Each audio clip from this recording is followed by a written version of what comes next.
Iya, apa kabar pemirsa? Ketemu lagi di Coffee Break bersama saya Harsha Subandrio dan kali ini bersama rekan saya Maria Serena. Apa kabar? Baik, selamat pagi. Sehat ya? Sehat dong, harus semangat ya pagi-pagi kayak gini. Nah, jadi hari ini berhubung kita perbincangannya adalah berhubungan dengan cantik, Serena. Ya, Saya makasih. Terima kasih. Bukan ya? Enggak benar. Oh, Kamu iya. juga cantik Oh, iya. ya. Cantik itu anugerah. Iya. Ya, kalau seperti saya apa namanya? Saya nggak Takdir enak ya. ngomongnya takdir ya. Kalau udah kayak kamu ya takdir ya. Takdir, Tapi ya, ini harus yang kita dimaklumi. kedatangan pagi hari ini nggak kalah cantik. Oh itu dia makanya saya bilang cantik itu anugerah. Tapi kalau cantik sudah anugerah ini mengabdi pada rakyat, wah ini beda. Wow, komplit ya kayaknya komplit, ya. komplit sekali. Karena kalau kita boleh saya bilang nih, judul ini sangat menggelitik tim Coffee Break, ya. Cantik anugerah mengabdi untuk rakyat itu pilihannya katanya. Kita sudah kedatangan tamu di sini, narasumber kita, Ibu Rita Widyasari, Bupati Kutai Kertanegara. Apa kabar? Apa kabar Ibu? Alhamdulillah baik. Assalamualaikum warahmatullahi wabarakatuh. Waalaikumsalam. Bu Rita, ini ada yang bilang biasanya kalau seorang wanita cantik itu tidak bisa melakukan apa-apa, hanya untuk unjuk kecantikannya aja. Sangat tidak setuju. Perempuan tuh semuanya pasti cantik. Ya.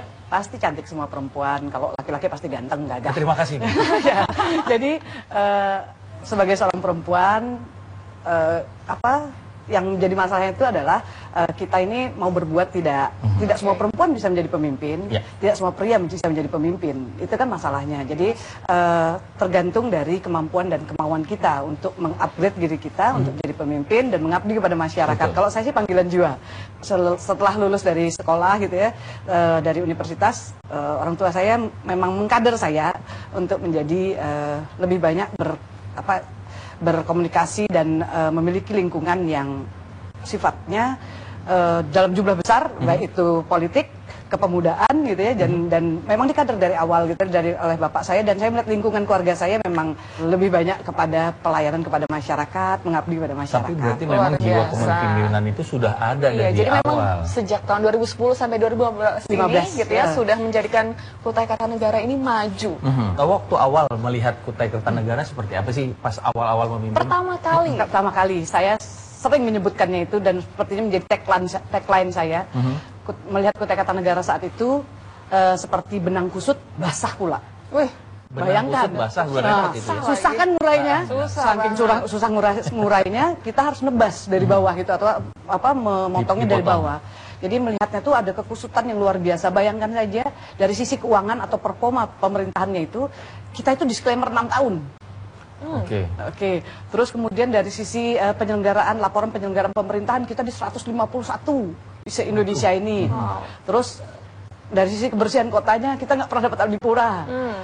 Dari sisi korupsinya banyak sekali pejabat yang kena gitu ya. Jadi ada satu hal yang menjadi tantangan saya gitu ya. Bisa nggak saya merubahnya gitu ya? Dari mana awalnya, terus ngeliat jalan-jalan dan sebagainya gitu ya.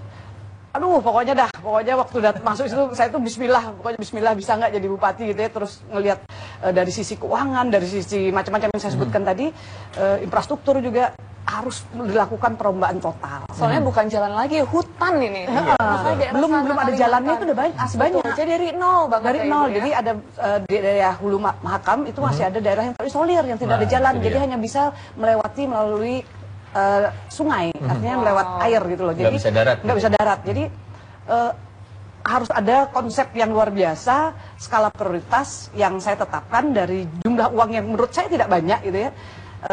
Meskipun selalu disebutkan orang kabupaten terkaya gitu ya, tapi bagi saya itu uang tidak banyak karena yang saya bangun terlalu banyak gitu loh, yang saya biaya ini terlalu banyak, sehingga harus mencari skala prioritas, harus mengobati penyakit-penyakit yang satu-satu diurai. Jadi misalnya saya harus mengganti dulu siapa yang mau komitmen ini dengan saya. Saya kasih jatah waktu 1 tahun, Bapak bisa nggak memperbaiki ini? Ini ada temuan BPK begini, Bapak perbaiki bisa nggak?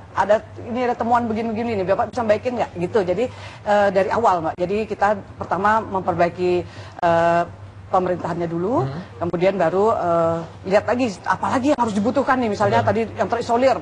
Pokoknya fokus, isolir ini harus dibuka gitu loh. Jadi sampai akhir 2015 ini alhamdulillah yang terisolir itu terbuka. Nah itu Jadi perubahannya juga cepat Ya berarti gitu, ya, Bu? jadi fokus. Jadi intinya mengobatinya itu dengan fokus. dan mencari skala prioritas. Kamu mau apa sih yang nampak? Pokoknya yang nggak ada jalannya harus ada jalannya, gitu aja. Betul. Terus pokoknya kalau kita disclaimer kita harus WTP, wajar tanpa pengecualian, dari mendapatkan opini terbaik dari BPK. Jadi begitu. Jadi mengejarnya step by step dengan keyakinan dan kerjasama. Dan setelah saya mengganti beberapa kepala dinas, SKPD itu akhirnya terjadi kerjasama yang baik. Terus kemudian ya alhamdulillah hasilnya sudah menunjukkan hari ini. Amin. Hari ini LPPD kita, laporan penyelenggaraan pemerintah kita terakhir diumumkan kita sudah masuk ranking 10. Waduh. Kemajuannya drastis banget Dari ya. 151. Tapi pasti perjalanan tahun 2010 sampai sekarang itu kan bisa dibilang sukses, tapi pasti ada, itu kan tidak Mulus. tidak mulus, pasti ada Pasti. hambatannya. Pasti.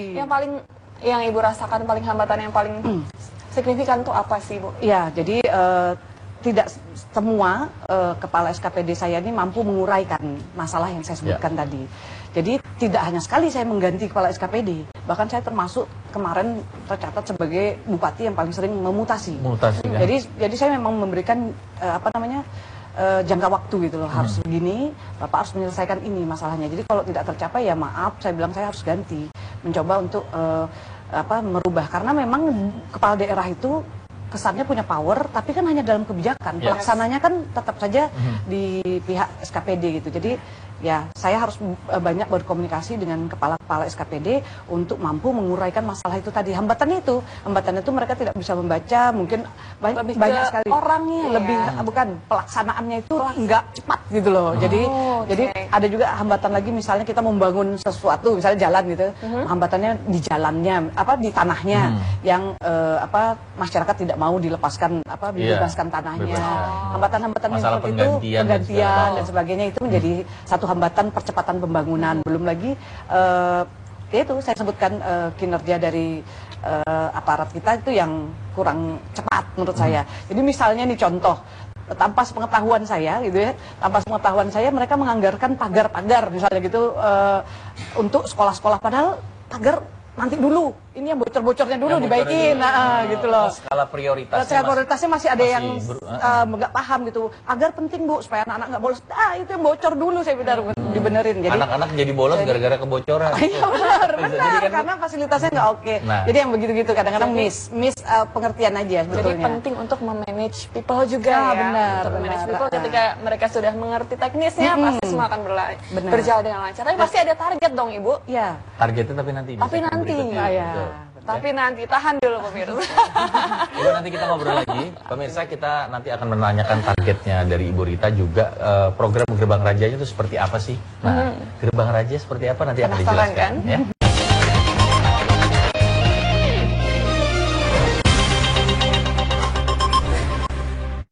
Ya pemirsa, masih di Coffee Break bersama saya Harsha Subandrio dan Saya Maria Serena. nah kita akan ngobrol-ngobrol lagi. Tadi kan kita mau nanya soal Gerbang Raja. Yes. Tapi kamu tahu nggak sih gambaran tentang Kutai Kertanegara itu seperti apa sekarang? Waduh, sekarang nggak tahu. Mending kita tanya langsung aja. Kita Ibu boleh Rita. nggak dijelaskan nih Ya. gambaran Kutai Kertanegara seperti apa sih sekarang? Mungkin Saat ada ini, pemirsa ya, juga betul. yang Baik. belum tahu nih sekarang. Masih gimana. terbayang-bayang gitu kan? Ya, jadi Kutai Kertanegara itu letaknya ada di Kalimantan Timur. Ya. Salah satu kabupaten di Kalimantan Timur. Saat ini dia memiliki penduduk kurang lebih tahun 2015 ini dari statistik itu 626.000. Tapi sekarang kalau menurut Dukcapil sudah hampir 830.000. Wow. Sudah ada Ini peningkatan. berikut dengan pendatang yang Iya, kesana karena juga. kalau statistik itu kan per 10 tahun, per 5 tahun, jadi masih catatan 2015. Nanti mungkin update-nya 2016 ini akan perubahan dari 626.000 itu menjadi 830-an sekian. Nah, ada 18 kecamatan, ada 194 desa dan 44 kelurahan. Luas wilayahnya 23.263,10 kilometer persegi. Ya, jadi kalau saya sebutkan lagi, luasnya itu sangat luas dan jarak kepadatan penduduknya itu sekitar 32 kilometer per penduduk. Kalau tadi saya sempat mention sebelumnya soal program Gerbang Raja, bisa dijelaskan nggak sih? Ya, Gerbang Raja itu adalah satu semboyan, sebuah semboyan dari pembangunan di Kabupaten Kutai Kartanegara saat saya pimpin, yaitu Gerakan Pembangunan Rakyat Sejahtera. Artinya adalah satu gerakan yang gelombang besar untuk membuat rakyat Kutai Kartanegara maju, mandiri, sejahtera, dan berkeadilan. Dan gerakan ini tentu secara masif kita susun dari sisi performa dari pemerintahannya sampai dengan pemberdayaan perempuannya, itu dari 1 sampai 7 itu. Jadi gerakan ini harus diikuti dengan program proyek-proyek pemerintah yang sesuai dengan visi misi saya. Program apa aja sih Ibu? Banyak sekali. Tadi kan sempat ngobrol nih, katanya tadi udah mention juga tentang perempuan. Tadi saya udah, menarik. Iya ya kan, karena pemimpinnya perempuan gitu. Apakah ada program-program khusus yang untuk memajukan para perempuan? Jadi untuk khusus kaum perempuan, saya juga pernah mendapatkan penghargaan dari Kementerian Dalam Negeri, Innovation Government Award, karena saya mampu mengelola keuangan pemerintah Kabupaten Kutai Kartanegara, memberikan bantuan kepada kaum perempuan yang membentuk kelompok usaha bersama. Kita memberikan dari 25 juta hingga 500 juta tanpa bunga, tanpa jaminan. Minimal perempuan ini berkelompok dalam 5 orang, mereka akan diberikan bantuan, dan bantuan ini akan dikembalikan pada kas tabungan mereka sendiri, bukan pada kas negara. Jadi tidak ada kredit macet di sana. Dan ini juga sudah dievaluasi oleh BPK bahwa tabungan mereka ini berjalan dengan baik. Jika mereka bisa menyelesaikannya hingga 2 tahun kemudian, kita bisa memberikan pinjaman lagi. Tapi kalau mereka tidak bisa melakukan pengembalian, maka tidak ada peminjaman lagi. Dari pinjaman KUB ini, kelompok usaha bersama ini, saya sudah mengkaryakan atau memberdayakan perempuan itu sekitar 10.000 lebih perempuan, dan itu sekitar 900 sekian kelompok usaha. Jadi karena setiap kelompok kan ada sekitar 5 sampai 10, dan ini hampir mengeluarkan 91 miliar rupiah. Nah, ini baru yang di wilayah baru tentang pemberdayaan baru perempuan. Satu program, baru belum program yang belum lain. Satu desa satu bidan. Nah, itu untuk satu desa satu bidan itu untuk mengatasi agar perempuan yang melahirkan atau bayi bisa selamat dengan baik, karena dulu nggak ada. Maksudnya nggak semua desa. Kan desa kita ini kan sangat banyak yang terpencil gitu. Banyak sekali bidan yang nggak mau ditempatkan di sana gitu. Jadi itu jadi suatu problem buat kita, jadi suatu masalah yang memang harus cepat diatasi. Jadi harus ada insentif dan sebagainya yang membuat mereka tertarik untuk datang. Selain insentif, motivasi dari Bu Rita apa yang bisa membuat para bidan ini mereka mau? Iya, kita memperbaiki puskesmasnya, memperbaiki sarana dan fasilitasnya, kemudian insentif untuk mereka sendiri, dan edukasi kepada masyarakat bahwa kedukun itu bahaya gitu ya. Karena kebanyakan meninggalnya perempuan ke Kutai Kartanegara itu karena sudah saat selesai dari dukun gitu, mereka dalam perjalanan sampai rumah sakit. Gitu. Karena ada pendarahan dan sebagainya, dan jaraknya kan jauh. Banyak ada beberapa kejadian, nggak banyak. Ada beberapa kejadian mereka tuh meninggal di kapal. Di kapal karena dalam posisi yang sangat agak layak ya. Jadi itu yang membuat saya tergerak, harus ada satu desa satu bidan, harus ada ke depan nih, lebih lagi ke depan ketika saya nanti dilantik jadi bupati, gratis melahirkan, gratis bagi perempuan yang melahirkan dan periksa kehamilan. Tuh, berarti di Kutai Kartanegara. Besok kan pergi ke sana gratis. 9 bulan aja kamu di sana.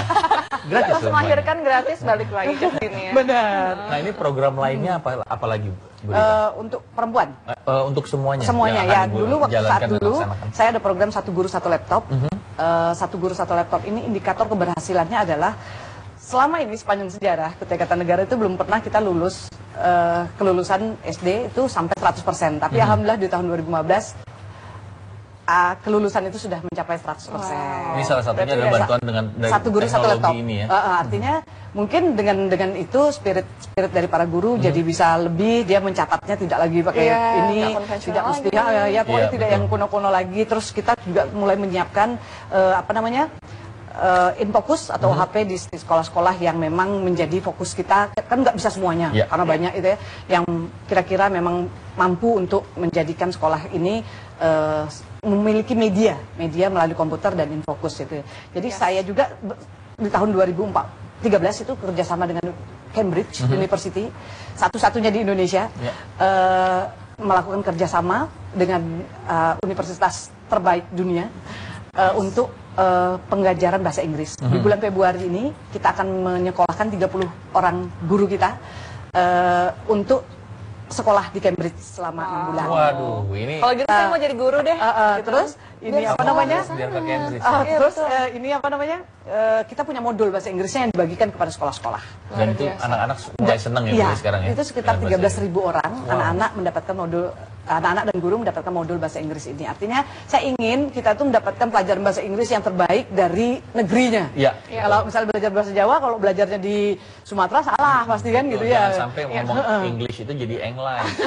Tapi kesannya beda ya. Beda. Jadi memang Bu Rita ini menjadikan kemajuan menjadi begitu pesat karena memang program-programnya memang Betul. sudah teruji ya. Pariwisata. Satu lagi. Nah, pariwisata Pariwisata. ditahan dulu. Oh, ya. Kita di segmen berikutnya ngomongin pariwisata. Saya juga mau nanya soal pariwisata. Pemirsa, nanti Bu Rita akan menjelaskan tentang pariwisata di segmen berikutnya. Tetap bersama kami.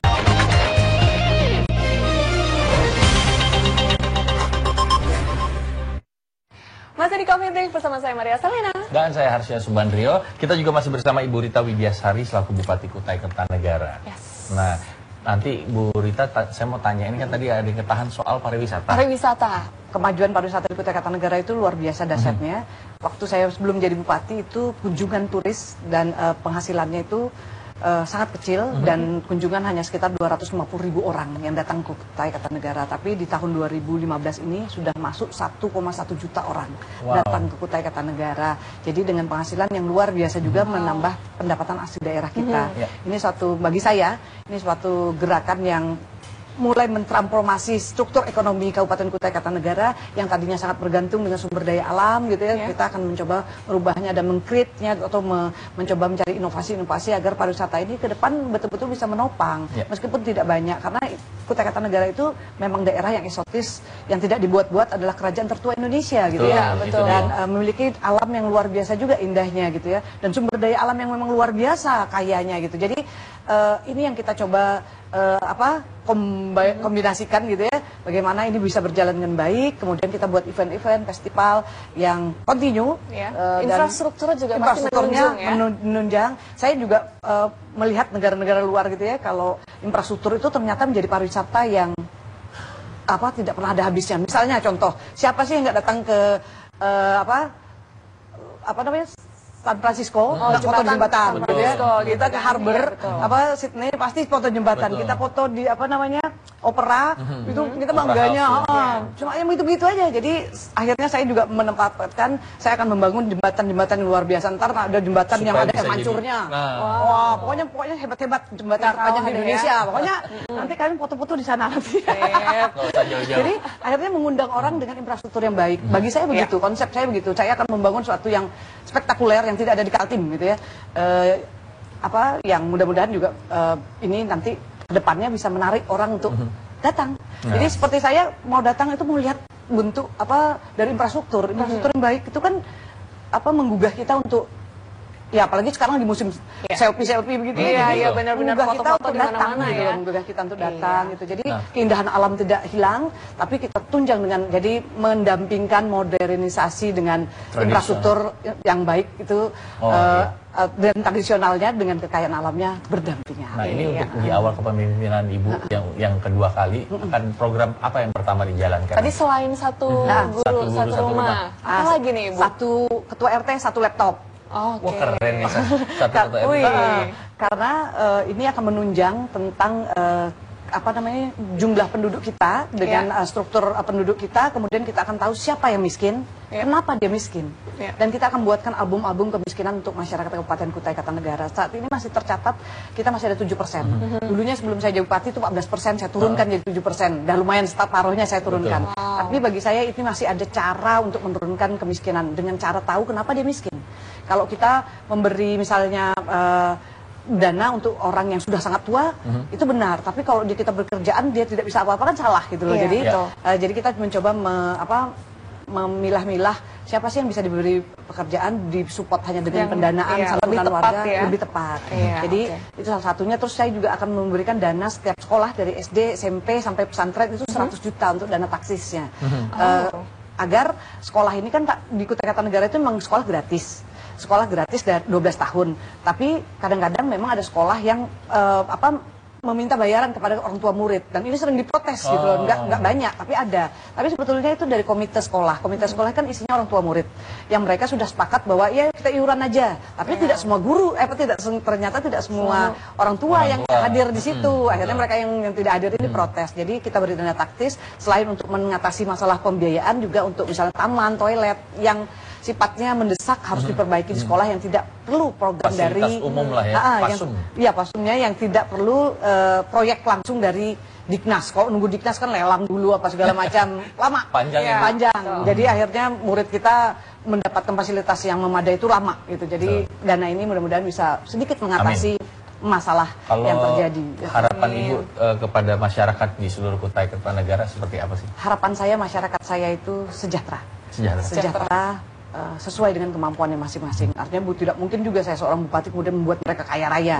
Disesuaikan dengan kemampuan dan berkeadilan. Artinya kalau dia nelayan, bagaimana seorang nelayan ini kita support di bidangnya. Di bidangnya. Karena misalnya saya contohkan petani, kita akan support 100 juta per kelompok tani, nelayan kita akan support 100 juta per kelompok tani, perempuan akan kita support gitu loh. Jadi sesuai dengan kemampuannya masing-masing. Tentu saja dengan program tadi yang sudah dijalankan, spesifikasinya juga khusus-khusus ya sudah. Tergantung mata pencahariannya, tergantung gendernya. Jadi kalau pemuda yang apalagi yang putus kerja, kita ada buat klinik-klinik pemuda mandiri, yang insya Allah pemuda ini tidak berpikir bagaimana mencari kerja, tapi membuka lapangan pekerjaan. Kita buat untuk mereka membuat ahli-ahli keahlian-keahlian, skill ada dibangkitkan. Kita bekerja sama dengan perusahaan-perusahaan besar di Kutai Kartanegara. Jadi ya itulah, mencoba meng-create Kutai Kartanegara sebaik mungkin berdasarkan gender dan sebagainya, itu semuanya berkeadilan pokoknya semuanya. Luar biasa. Mudah-mudahan sukses. Terima kasih sudah hadir di sini. Amin. Semoga sukses kepemimpinan Ibu berikutnya dan sampaikan didukung oleh salam kami kepada seluruh masyarakat Kutai Kartanegara. Kita nanti mampir ke Kutai Kartanegara. Harus langsung pasti. Terima kasih Bu Rita.